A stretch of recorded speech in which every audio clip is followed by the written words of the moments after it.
Hi guys, car வச்சிருக்கிற 100ல 95 பேர் face பண்ணிக்கிட்டு இருக்கிற காமனான பிரச்சனைகள்ல ஒன்று தான் நம்ம காரில் எலி வந்து எதையாவது கடிச்சு வச்சுட்டு நமக்கு ஒரு பெரிய செலவு வைக்கிறது. அந்த மாதிரி வந்து பார்த்தீங்கன்னா என்னோட கார்லையுமே 3 டைம் வந்து எலி வந்துருச்சு. என்னோட லக்கி 2 டைம் நம்ம காரை வந்து எந்த டேமேஜும் பண்ணல. ஒரு டைம் வந்து பார்த்தீங்கன்னா கார் ஏசியோட அட்மாஸ்பியர் ஏர் வென்ட்டோட மெஷ்ஷை வந்து பார்த்தீங்கன்னா ஃபுல்லாக கடிச்சு வச்சிருச்சு. அந்த மெஷ் வந்து பிளாஸ்டிக் தான், ஃபுல்லாகவே கடிச்சிருச்சு. அதுக்கப்புறம் வந்து பார்த்தீங்கன்னா கம்ப்ளீட்டாக அந்த மெஷ் எல்லாத்தையும் மாற்றிட்டேன். அதை நானாகவே தான் சேஞ்ச் பண்ணிக்கிட்டேன். ஷோரூம் போயிருந்தோம் அப்படின்னு சொன்னோம்னா அந்த ஃப்ரண்ட் டேஷ்போர்டு எல்லாத்தையுமே ரிமூவ் பண்ணிட்டு அதுக்கப்புறமா தான் அந்த பிளாஸ்டிக் மெஷ் வந்து சேஞ்ச் பண்ணுவாங்க. அப்படி சேஞ்ச் பண்ணும்போது நமக்கு நிறைய காசு வந்து செலவாகும். அது போக எலி வந்து உள்ளார போயிட்டு ஏதாவது பண்ணி வச்சிருந்துச்சு அப்படின்னு சொன்னோம்னா நிறைய செலவு வச்சிருக்கோம். இன்னொன்று, காருக்குள்ள அந்த எலியோட ஸ்மெல் வந்து இருந்துகிட்டே இருந்திருக்கும். அதனால ஃபர்ஸ்ட் அதை க்ளோஸ் பண்ணிட்டேன். ஸோ இந்த எலி பிரச்சனையை நம்ம எப்படி நிரந்தரமாக ஸ்டாப் பண்ணுறது அப்படின்னு தான் நம்ம இன்னைக்கு இந்த வீடியோவில் பார்க்க போகிறோம். அதுக்கு முன்னாடி காருக்குள்ள ஈஸியாக எலி வரதுக்கான பாசிபிலிட்டிஸ் வந்து நிறையவே இருக்கு. எந்தெந்த மாதிரியான கண்டிஷனில் நம்ம காருக்குள்ள எலி ஈஸியாக வரும் அப்படிங்கிறதையும் பார்த்துடலாம். அதுக்கு என்ன சொல்யூஷன் அப்படிங்கிறதையும் பார்த்துடலாம். இன்னைக்கு இந்த வீடியோவில் எலி வராமல் இருக்கிறதுக்கான நிரந்தர தீர்வு என்ன அப்படிங்கிறதையும் நான் சொல்லிடுறேன். எந்த மாதிரியான கண்டிஷன் இருந்தால் நம்ம காருக்குள்ள ஈஸியாக எலி வரும் அப்படிங்கிறத பார்க்கலாம். மேஜராக ஒரு 3 கண்டிஷன் இருக்குது. அந்த 3 கண்டிஷனில் நம்ம காருக்குள்ள எலி வரதுக்கான பாசிபிலிட்டிஸ் ரொம்பவே ஜாஸ்தி. First, winter season. குளிர்காலங்களில் நம்ம காருக்குள்ள எலி வரதுக்கான வாய்ப்புகள் ரொம்பவே ஜாஸ்தி. ஏன் அப்படின்னு பார்த்தீங்கன்னா நைட் டைம் வெளியில் இருக்கிற கிளைமேட்டோட டெம்பரேச்சர் வந்து ரொம்பவே கம்மியாக இருக்கும். அதை கம்பேர் பண்ணும்போது நம்ம கார் இன்ஜின் ஏரியாவில் இருக்கக்கூடிய டெம்பரேச்சர் கொஞ்சம் அதிகமாக இருக்கும். இதனால நம்ம காருக்குள்ள ஈஸியாக வந்து எலி வந்துடும். ஸோ வின்டர் சீசன், குளிர்காலங்களில் உங்கள் காரை ரொம்பவே பத்திரமா பார்த்துக்கோங்க. ரெண்டாவது, நம்ம காரை ரொம்ப நாள் எடுக்காம ஒரே இடத்துல நிப்பாட்டி வச்சிருக்கிறது. தயவு செஞ்சு இந்த தப்பு மட்டும் யாருமே பண்ணாதீங்க. முடிஞ்ச வரைக்கும் அட்லீஸ்ட் 2 days ஒன்ஸ் ஆச்சு உங்கள் காரை வெளியில் எடுத்து மறுபடியும் நிப்பாட்டுங்க. மூணாவது, ரோட் சைடு வந்து கார் பார்க்கிங் பண்ணுறது. சிட்டி சைடில் இருக்கிறவங்களுக்கு நிறைய பேருக்கு வந்து பார்க்கிங் ஸ்பேஸ் இருக்காது. அப்படி இருக்கிறவங்க வந்து ரோட்டில் தான் நிப்பாட்டி ஆகணும், வேறு வழி கிடையாது. அப்படி நிப்பாட்டினாங்க அப்படின்னு சொன்னோம்னா சைடில் ட்ரைனேஜ் இருக்கலாம், குப்பை தொட்டி இருக்கும், நிறைய ஃபுட் வேஸ்ட் வந்து அங்கங்கே போட்டு வச்சுருப்பாங்க. இந்த மாதிரியான கண்டிஷன் இருக்கும்போது ஈஸியாக நம்ம காருக்குள்ளே எலி வரதுக்கான வாய்ப்புகள் ரொம்ப ஜாஸ்தி. ஓகே ஃப்ரெண்ட்ஸ், நம்ம இப்போ காரில் எந்தெந்த கண்டிஷனில் எலி ஈஸியாக வரும் அப்படின்னு பார்த்தோம். இதை எப்படி நம்ம அவாய்ட் பண்ணுறது அப்படிங்கிறத இப்போ பார்க்கலாம். அதுக்கு முன்னாடி கார் வாங்கின புதுசில் நிறைய மெத்தட்ஸ் வந்து ட்ரை பண்ணியிருப்போம். அந்த மெத்தட்ஸ் வந்து நம்ம காருக்குள்ளே நிஜமாவே எலி வராமல் ப்ரிவென்ட் பண்ணுச்சா அப்படிங்கிறதையும் பார்த்துடலாம். அண்ட் காருக்குள்ளே நிரந்தரமாக எப்படி எலி வராமல் ஸ்டாப் பண்ணுறது அப்படிங்கிறதையும் நான் சொல்கிறேன். இப்போ நம்ம என்னென்ன மெத்தட்ஸ் வந்து ட்ரை பண்ணோம் அப்படிங்கிறத பார்க்கலாம்.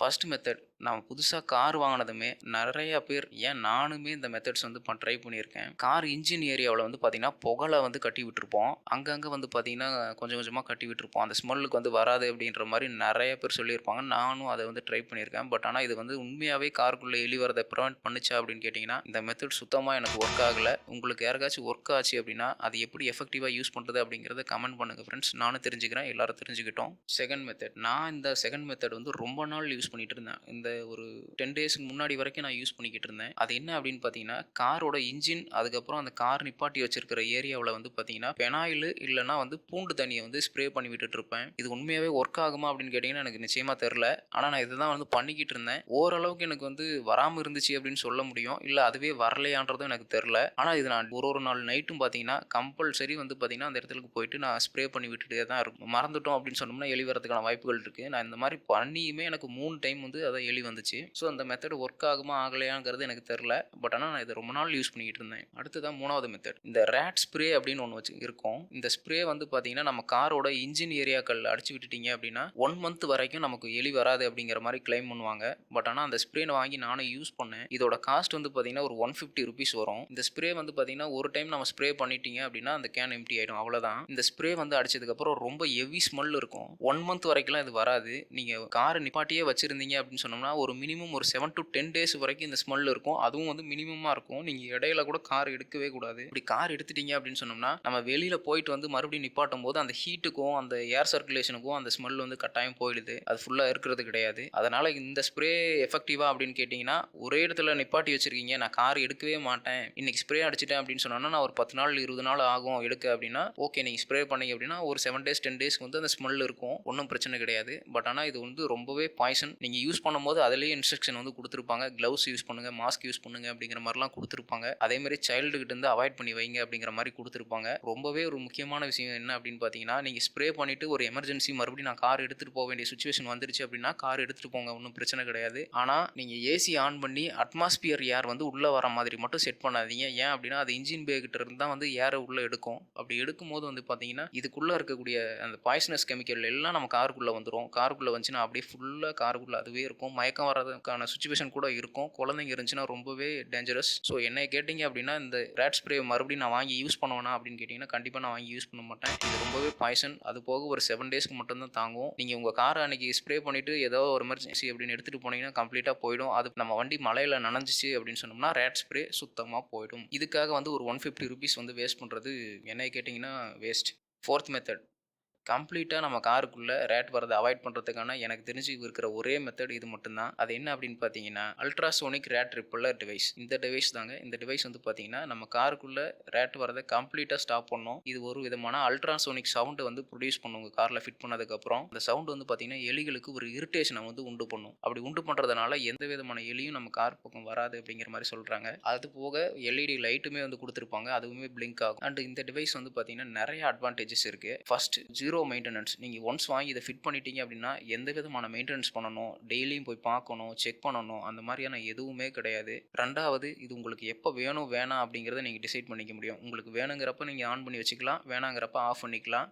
3வது அட்வான்டேஜ், பெரிய அட்வான்டேஜ். நீங்க வந்து கார நான் ஸ்டார்ட் பண்றேன். அப்ப நான் இது இன்ஜின் பே ஓப்பன் பண்ணிட்டு மறுபடியும் ஆஃப் பண்ணணுமா அப்படின்னு கேட்டீங்கன்னா, ஆஃப் பண்ண தேவையில்ல. நீங்க கார் ஸ்டார்ட் பண்ண உடனே இது ஆட்டோமேட்டிக்கா சென்ஸ் பண்ணி ஆஃப் ஆயிடும். மறுபடியும் நீங்க கார் ஸ்டாப் பண்ணதுக்கப்புறம் இது ஆட்டோமேட்டிக்கா வந்து ஆன் ஆயிடும். அது போக இது நம்ம பேட்டரியில கனெக்ட் பண்றதுனால சார்ஜ் வந்து ட்ரைன் ஆயிடுமா அப்படின்னு கேட்டீங்கன்னா, ஆகவே ஆகாது. ஒரு கொஞ்சமா, அதாவது மினிமம் கரண்ட், ஒரு மொபைல் சார்ஜர் மாரி இது கொஞ்சமா எடுக்கும். அதாவது எப்படின்னா, நம்ம கார ஸ்டாப் பண்ணதுக்கு அப்புறமும் இசிஎம் போர்டுக்கு ஒரு கரண்ட் வந்து போய்க்கிட்டே தான் இருக்கும். நமக்கு நெறைய பேர் கார்ல வந்து பார்த்தீங்கன்னா, ஒரு லைட் வந்து பிளிங்க் ஆயிட்டே இருக்கும். அந்த கரண்ட்ட கம்பேர் பண்ணும்போது அத விட கம்மியா எடுக்கும் அப்படிங்கிற மாரி சொல்லி கிளைம் பண்றாங்க. அதனால வந்து நம்ம பேட்டரிய எந்த விதத்திலயும் இந்த டிவைஸ் வந்து அஃபெக்ட் பண்ணவே பண்ணாது. நம்ம இது ஒரு மாசம் யூஸ் பண்ணீங்கன்னா கூட உங்க பேட்டரிக்கு எந்த விதமான ட்ரைனேஜ் இஷ்யூவுமே எதுவுமே இருக்காது. உங்க கார நீங்க எடுக்காம ஸ்டாண்ட் பைல ஒரு 30 நாள் நீங்க வந்து யூஸ் பண்ணாலும் எந்த விதமான பேட்டரி ட்ரைனேஜ் பிரச்சனையும் இருக்காது. அதனால வந்து பயப்பட வேண்டியதில்ல. இந்த டிவைஸ் நீங்க தாராளமா யூஸ் பண்ணலாம். இந்த டிவைஸ் நம்ம எங்க வாங்குனோம் அப்படின்னா, ஈரோட்ல இருக்கக்கூடிய கார் பிளஸ் அக்சஸரீஸ் ஷாப். இவங்க கிட்ட இருந்து தான் இந்த டிவைஸ் வந்து பர்ச்சேஸ் பண்ணியிருந்தோம். இந்த டிவைஸோட காஸ்ட் வந்து பார்த்தீங்கன்னா ₹2800 வந்துச்சு. இவங்க கிட்ட இருந்து நீங்க நேர்ல போனாலும் ஃபிட் பண்ணிக்கலாம். இல்ல கொரியரும் பண்ண சொன்னாலும் கொரியர் பண்ணி விட்டுருவாங்க. நான் கொரியர் பண்ணி தான் வாங்குனேன். ரொம்பவே சேஃபா பேக்கிங் பண்ணி அனுப்பிச்சு விட்டுருந்தாங்க. இன்னைக்கு வந்து கொரியர் போட்டு விட்டாங்க அப்படின்னா, அடுத்த நாள் உங்களுக்கு கையில கிடைச்சிரும். எஸ்டி கொரியர், ப்ரொஃபஷனல் இந்த மாதிரியான கொரியர்ல வந்து அவங்க கொரியர் போட்டு விட்டுறாங்க. அண்ட் 1 இயர் வாரண்டியும் வந்து குடுக்குறாங்க இந்த டிவைஸ்க்கு. இது வந்து ஜி-சோனிக் அப்படிங்கிற ஒரு பிராண்ட். இந்த பிராண்ட் வந்து பார்த்தீங்கன்னா, காருக்கு தேவையான நெறைய அக்சஸரீஸ் பண்றாங்க. ஸோ இந்த பிராண்ட் தான் வந்து அவங்க பண்ணிக்கிட்டு இருக்காங்க. அதனால நீங்க ஒரு நல்ல ஒரு பிராண்டடான ஒரு டிவைஸ் வாங்குறது ரொம்பவே நல்லது. ₹2800 அப்படிங்கிறது ஒரு பெரிய காஸ்ட் கிடையாது. நம்ம எலி வந்து கார்ல ஏதாவது கடிச்சு வச்சிருச்சு அப்படின்னா, எவ்வளோ செலவாகும் அப்படிங்கிறது உங்களுக்கே நல்லாவே தெரியும். ஒரு டோவிங் பண்றதுக்கே கிட்டத்தட்ட மினிமமா ஒரு ₹4,000 5,000 செலவாயிடும். டோ பண்ணி ஷோரூம்ல கொண்டு போய் நம்ம கார விடுறதுக்கே அந்த காஸ்ட் ஆகும். அதனால வந்து ஒரு ₹2800 வந்து பார்க்காதீங்க. அண்ட் இவங்க கிட்ட இந்த கார் பிளஸ் அக்சஸரி ஷாப்ல காருக்கு தேவையான எல்லா விதமான அக்சஸரீஸ் அண்ட் ஓஇ ஃபிட்டடா வந்து பண்ணி குடுத்துட்டு இருக்காங்க. எந்த விதமான ஆஃப்டர் மார்க்கெட் ஃபிட்டிங்ஸ் பண்ண மாதிரியும் இருக்காது. ப்ராடக்ட்ஸ் எல்லாம் ஷோரூம்ல இருந்து பை பண்ணியும் பண்ணி குடுக்குறாங்க. லோ வேரியன்ட் கார டாப் வேரியன்ட் கன்வர்ஷனா உங்களுக்கு பண்ணணும் அப்படின்னாலும் இவங்க ஈஸியா பண்ணி குடுக்குறாங்க. அண்ட் லைட்னிங் வந்து பார்த்தீங்கன்னா சூப்பரா பண்ணி குடுக்குறாங்க. ஹெட் லாம்ப்ஸ் இவங்க கிட்ட போனீங்கன்னா சீப்பான பிரைஸ்ல ரொம்பவே பெஸ்ட்டா பண்ணி குடுத்துட்டு இருக்காங்க. இது எந்த விதமான பெய்ட் ப்ரமோஷனும் கிடையாது. என்னோட காருக்கு இந்த ரேட் டிவைஸ் வாங்கி நான் வந்து இதோட ரிவ்யூ நான் போட்டிருக்கேன். மத்தபடி வேற எதுவுமே கிடையாது. இப்போ இதை எப்படி நம்ம வீட்லயே இன்ஸ்டால் பண்றது அப்படிங்கிறதையும் நான் அந்த வீடியோல காமிக்கிறேன். பார்த்துக்கோங்க.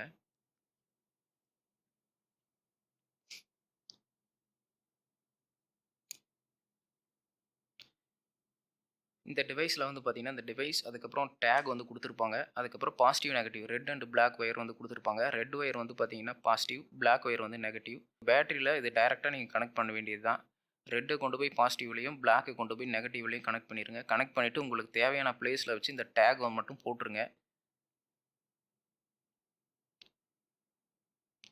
இந்த மாரி போட்டுட்டீங்க அப்படின்னா, அவ்வளோதான், இன்ஸ்டாலேஷன் கம்ப்ளீட் ஆயிடுச்சு. நீங்க அடுத்து வந்து இந்த ஆன் ஆஃப் பட்டன் வந்து குடுத்துருக்காங்க இல்லையா? இது நீங்க வேணுங்கிறப்ப ஆன் பண்ணிக்கோங்க. வேணாங்கிறப்ப ஆன் பண்ணிக்கோங்க. எனக்கு மேக்ஸிமம் வந்து நைட் டைம் மட்டும் தான் தேவைப்படும். ஸோ நான் நைட்ல மட்டும் வந்து நான் ஆன் பண்ணிக்க போறேன். இதே மாதிரி ஒரு நான் 10 டேஸ், 1 மந்த் யூஸ் பண்றேன். யூஸ் பண்ணிட்டு நான் பேட்டரி வந்து எவ்வளோ ட்ரைன் ஆயிருக்கு அப்படிங்கிறதையும் நான் காட்டுறேன். இப்போ வந்து பேட்டரியோட பெர்சன்டேஜ் எவ்வளோ இருக்கு அப்படிங்கிறதையும் பார்த்துக்கோங்க. இது வந்து பார்த்தீங்கன்னா, நம்ம ரெனால்ட்ல குடுத்த சார்ஜர். இதில 12 பாயிண்ட் சம்திங் அந்த ரேஞ்ச் வந்து காமிக்கும்.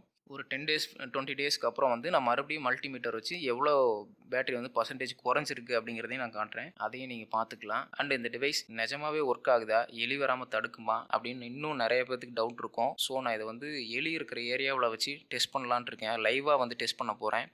இல்லை எலியை பிடிச்சிட்டு வந்தாச்சு ஒரு கூண்டில் போட்டு இந்த டிவைஸையும் ஆன் பண்ணி எலி நிஜமாவே வந்து இதுக்கு வந்து பயப்படுதா இல்லை ஃப்ரீயாக அது பாட்டுக்கு இருக்கா அப்படிங்கிறது லைவாக டெஸ்ட் பண்ணலான்னு இருக்கேன். எத்தனை பேருக்கு அந்த வீடியோ வேணும் அப்படிங்கிறத கமெண்ட் பண்ணுங்கள். நிறைய பேர் கேட்டிங்க அப்படின்னா கட்டாயம் நான் அந்த வீடியோ நான் வந்து போஸ்ட் பண்ணுறேன் அடுத்ததாக. அண்ட் இந்த டிவைஸ் உங்களுக்கு வேணும் அப்படின்னா இவங்களோட காண்டாக்ட் டீட்டெயில்ஸ் வந்து நான் ஸ்க்ரீன்லையும் டிஸ்கிரிப்ஷன்லையும் நம்பர் கொடுத்துருக்கேன். வேணுங்கிறவங்க அந்த நம்பரை காண்டாக்ட் பண்ணி ஆர்டர் வந்து ப்ளேஸ் பண்ணிக்கோங்க. இன்றைக்கி ப்ளேஸ் பண்ணிங்க அப்படின்னா நாளைக்கு இந்த டிவைஸ் உங்கள் கையில் கிடச்சிரும். இது இன்ஸ்டால் பண்ணுறது ரொம்ப ஈஸி தான், நீங்கள் பார்த்துருப்பீங்க. இந்த டிவைஸ் உண்மையாகவே நல்லா இருக்குது. நான் வந்து லைவ் டெஸ்ட் எத்தனை பேருக்கு வேணும் அப்படிங்கிறதையும் கமெண்ட் பண்ணுங்கள் ஃப்ரெண்ட்ஸ். அண்ட் மறக்காமல் நம்ம யூடியூப் சேனலை சப்ஸ்கிரைப் பண்ணுங்கள். கார் வச்சிருக்கவங்க ஃப்ரெண்ட்ஸுக்கு இந்த வீடியோ வந்து ஷேர் பண்ணுங்கள் ஃப்ரெண்ட்ஸ். தேங்க்யூ.